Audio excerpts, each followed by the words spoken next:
ನಮಸ್ಕಾರ. ಪ್ರೇಮ ಕಾವ್ಯ ಸೀರಿಯಲ್ಲು. ಈ ಸೀರಿಯಲಲ್ಲಿ ಪ್ರೇಮಂಗೆ ಮತ್ತು ಪ್ರೇಮನ ಗಂಡಿಗೆ ತುಂಬಾ ಕಷ್ಟ ಕೊಡ್ತಾ ಇದ್ದಾರೆ. ಅಂದರೆ ಅವರ ಕ್ಲಿನಿಕ್ಕೆಲ್ಲ ಸುಟ್ಟಾಕಿ ಅವರಿಗೆ ಜೀವನಕ್ಕೇನು ಆಧಾರ ಇಲ್ದಂಗೆ ಎಲ್ಲ ಹಾಳು ಮಾಡ್ತಿದ್ದಾಳೆ ಸ್ನೇಹ.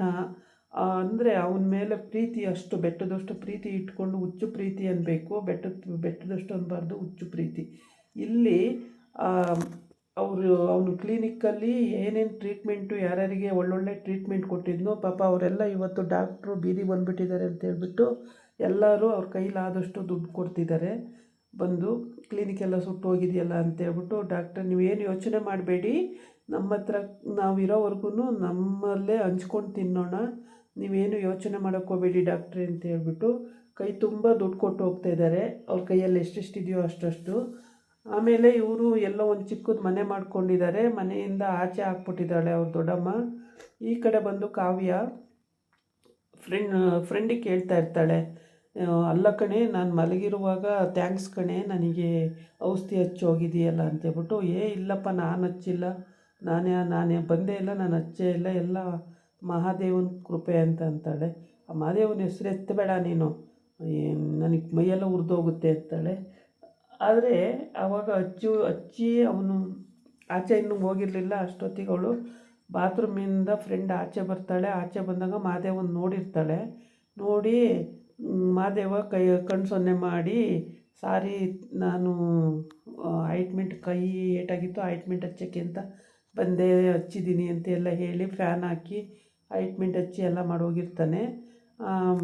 ಇದು ಗೊತ್ತಿರುತ್ತೆ. ಈ ಕಡೆ ಪ್ರೇಮಂಗೆ ಫೋನ್ ಮಾಡಿ, ಹೇಗಿದ್ದೀರಾ ಪ್ರೇಮ ಅವರೇ, ಮತ್ತು ರಾಮು ಹೇಗಿದ್ದಾನೆ ಅಂತೆಲ್ಲ ವಿಚಾರಿಸ್ಕೊಳ್ತಿರ್ತಾನೆ. ನಾವು ಚೆನ್ನಾಗಿದ್ದೀವಿ, ನೀವೇನು ಚಿಂತೆ ಮಾಡಬೇಡಿ, ನೀವು ಚೆನ್ನಾಗಿರಿ, ಕಾವ್ಯ ಹೇಗಿದ್ದಾಳೆ, ಕಾವ್ಯ ನೀವು ಚೆನ್ನಾಗಿದ್ದರೆ ನಮ್ಗೆ ಅಷ್ಟೇ ಸಾಕು ಅಂತೆಲ್ಲ ಫೋನಲ್ಲಿ ಇವಳು ಕೂಡ ಮಾತಾಡ್ತಾಳೆ. ಅವನು ಕೂಡ ಫೋನಲ್ಲೇ ಮಾತಾಡ್ತಿರ್ತಾನೆ.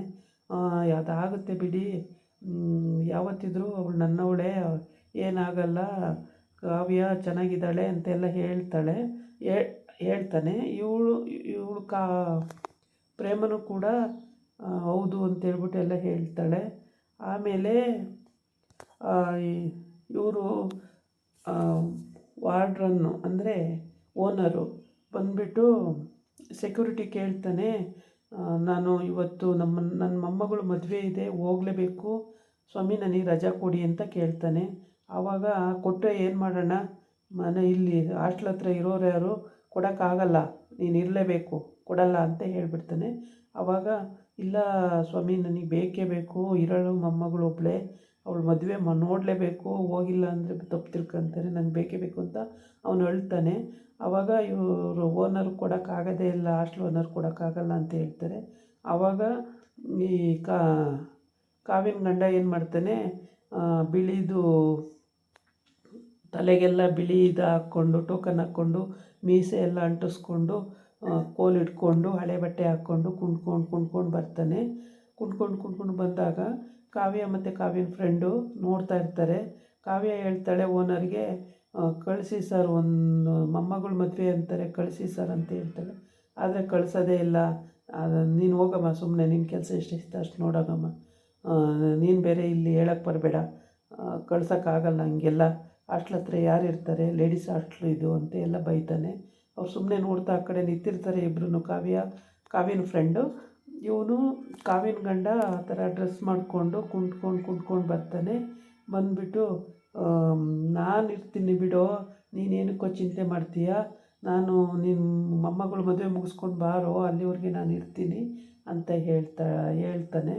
ಆವಾಗ ನೀನು ಯಾರು ನಂಗೆ ಗೊತ್ತೇ ಇಲ್ವಲ್ಲ ಅಂತ ಈ ಸೆಕ್ಯೂರಿಟಿ ತಾತ ಕೇಳ್ತಾನೆ. ಆವಾಗ ಅವನು ಹೇಳ್ತಾನೆ, ಯಾಕೋ ಗೊತ್ತಿಲ್ಲ, ಮರ್ತೋಗಿದೆಯೇನೋ ಇಷ್ಟು ಬೇಗ, ಬಾ ಇಲ್ಲಿ ಅಂತೇಳ್ಬಿಟ್ಟು ಆ ಕಡೆ ಕರ್ಕೊಂಡೋಗಿ ಹೇಳ್ತಾನೆ, ನಾನು ಮೊನ್ನೆ ಬಂದಿದ್ನಲ್ಲ ಆಯಿಂಟ್ಮೆಂಟ್ ಕೊಡೋಕ್ಕೆ, ನಾನೇ ನೋಡ್ಕೋತಾ ಇರ್ತೀನಿ, ನೀನು ಹೋಗ್ಬಾ ತಾತ, ಮೊಮ್ಮಗಳು ಮದುವೆ ಮುಗಿಸ್ಕೊಂಡು ಬಾ, ನೀನೇನು ಹೆದರಬೇಡ, ನಾನಿಲ್ಲಿ ಇರ್ತೀನಿ ಅಂತ ಹೇಳ್ತಾನೆ.